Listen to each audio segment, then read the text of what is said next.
కాంగ్రెస్ సర్కార్ రైతు నడ్డి విరుస్తోంది. రైతు భరోసా ఇవ్వడం లేదు. వేరుశెనగ పంటకు మద్దతు ధర రావడం లేదు. Parigi tahsildar, agriculture AD, market committee chairman కు భారతీయ కిసాన్ సంఘం నేతలు మెమోరాండం అందజేశారు. రైతుల వద్ద ₹2 కమిషన్ మాత్రమే తీసుకోవాలని డిమాండ్ చేశారు.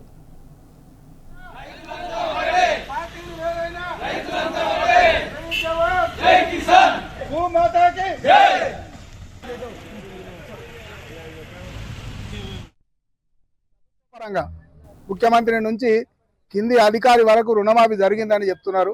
కానీ వాస్తవంగా గ్రౌండ్ రియాలిటీగా ఎక్కడ కూడా 100% రుణమాఫీ జరగలేదు. 40% మించలేదని మేము అనుకుంటున్నాం. గ్రౌండ్ రియాలిటీ ఊర్లో పోయి ఎవరిని అడిగినా 40%కి మించి రుణమాఫీ జరగలేదు. అట్లనే అంటే ఈ రోజు కూడా అధికారులు అంతా ఏం చెప్తారు అంటే టెక్నికల్ సమస్య ఉన్నోళ్ళది కాలేదు, మిగతా అందరిది అయింది అంటున్నారు. టెక్నికల్ సమస్య ఏది ఉంటే నెలలు చెప్పుకోవడానికి ఏముంది? రైతు కన్ఫ్యూజ్కి వచ్చిండు. మీరు ప్రభుత్వ పరంగానేమో అయిపోయింది 100% అని చెప్తున్నారు. మరి నిజంగా జరగలేదు, జరగని రైతు మదన పడుతున్నాడు. అటువంటి ఆయనకి ఏదో ఒక క్లారిటీ ఇవ్వాలి. అవుతుంది కాదు, కాకుంటే కాదని చెప్పు, అయితే అవుతుంది అని చెప్పు, కానీ అబద్ధాలు చెప్పుకుంటా దినాలు గడుపుకుంటా చేయొద్దు అనేది భారతీయ కిసాన్ సంఘం యొక్క డిమాండ్.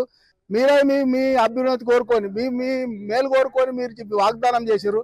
ఈ వాగ్దానం నిలబెట్టుకోవాలి.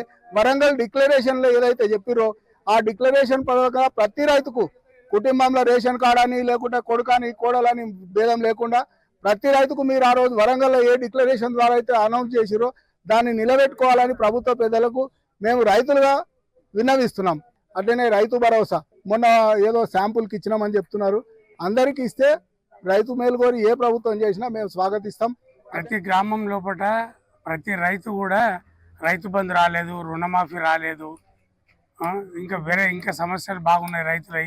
బ్యాంకర్స్ పోతే బ్యాంకర్స్ కూడా సాగా ₹4, ₹5 కమిషన్ తీసుకొని ఈ విధంగా తీసుకుంటున్నారు. కాబట్టి మార్కెట్ చైర్మన్కి ఏమి ఇస్తున్నామంటే ₹2, ఇంతకుముందు ₹2, ₹3 వరకే ఇంతకుముందే ఉంది. కాబట్టి అదే లెక్క తీసుకోవాలి. ముట్టి కానీ ఇంకా వేరే ఏది కూడా తీసుకోకుండా మార్కెట్ చైర్మన్ ఆ విధంగా కంట్రోల్ చేయాలని చెప్పి మేము భారతీయ కిసాన్ సంఘం నుంచి కోరుతున్నామని.